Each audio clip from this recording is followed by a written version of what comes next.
Shalom, jemaat yang diberkati Tuhan, kita bertemu lagi dalam khotbah serial kali ini dengan tema belajar taat. Taat itu sendiri bahasa aslinya, bahasa Ibrani dikatakan syama, artinya belajar untuk mendengarkan atau belajar untuk tunduk. Kita akan baca dari Injil Lukas 17 ayat 14 sampai pada ayat yang ke-15. Mulai kita baca.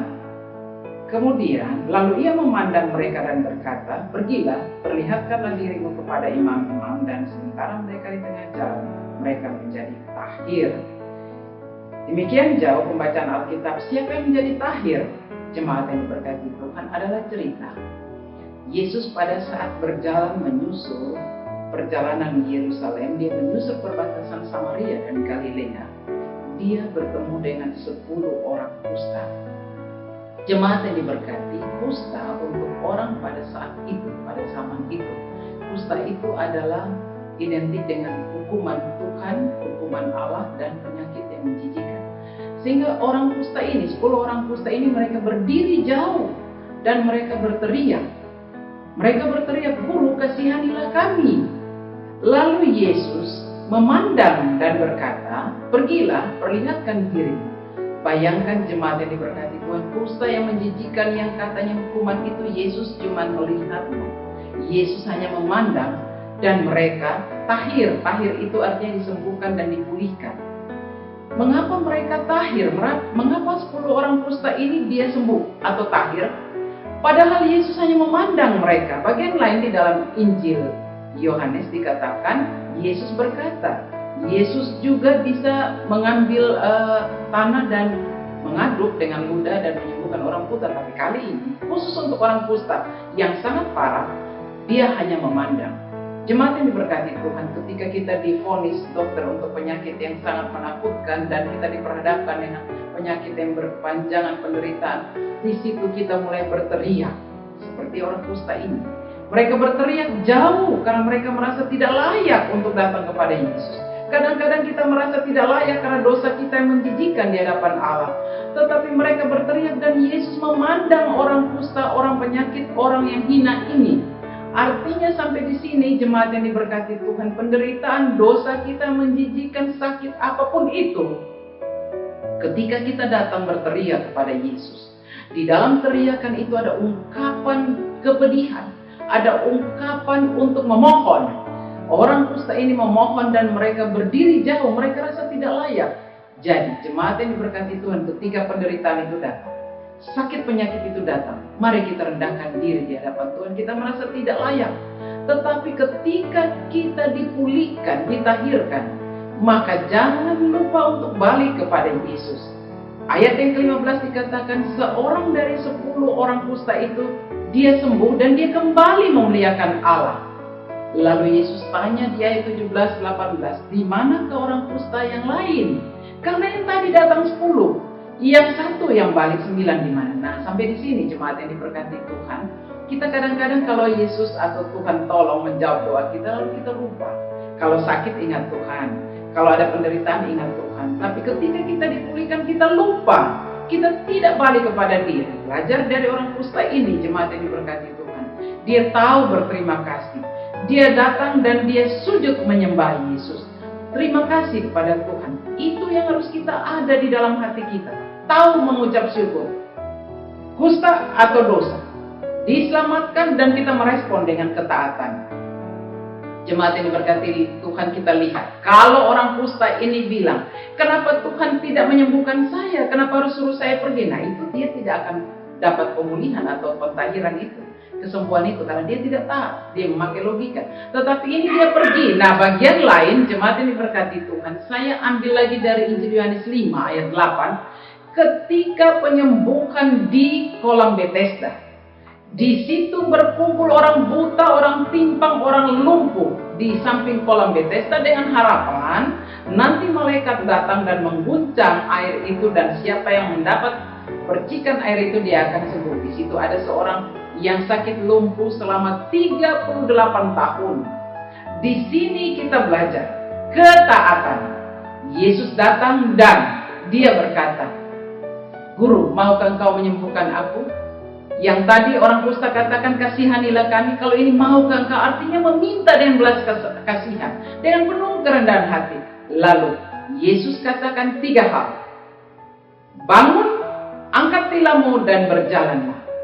Orang lumpuh 38 tahun ini, jemaat yang diberkati Tuhan, dia taat, dia sangat percaya bahwa kuasa dari ucapan Yesus itu menyembuhkan dia. Dan dia tidak pakai tanya.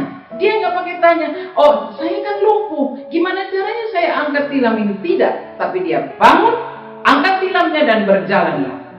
Artinya orang kusta itu taat, menerima perintah Tuhan Yesus untuk pergi memperlihatkan diri pada para imam. Ini juga orang lumpuh 38 tahun, dia taat dengan 3 perintah Yesus. Bangun, angkat tilammu dan berjalanlah. Dan dia menjadi sembuh.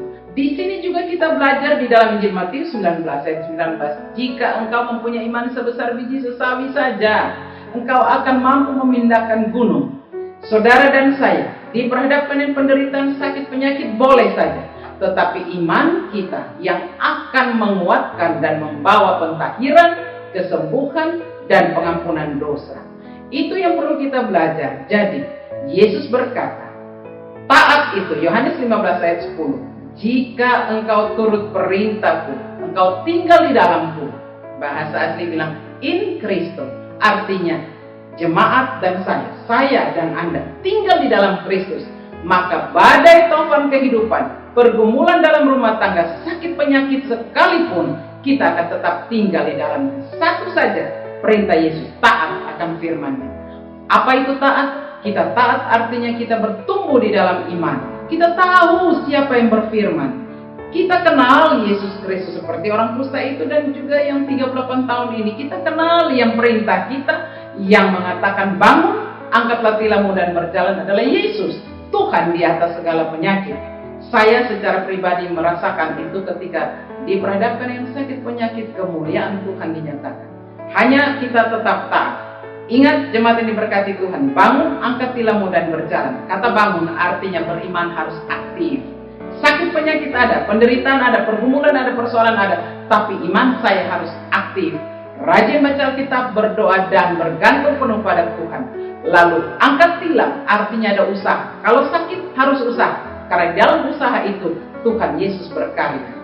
Yesus memerintahkan kuasa lewat orang lain, dan banyak orang yang mengupayakan kesembuhan kita. Contohnya orang yang 38 tahun tadi, dia menunggu belas kasihan sahabat-sahabatnya. Artinya kita juga bisa disembuhkan ketika kita belajar taat. Beberapa hal yang perlu kita ingat. 1. Percaya Tuhan Yesus tidak cukup, tetapi harus beriman. Beriman artinya menggantungkan hidup kita pada hal sesuatu yang tidak kelihatan, tetapi kita percaya. Itulah iman, emunah atau aman.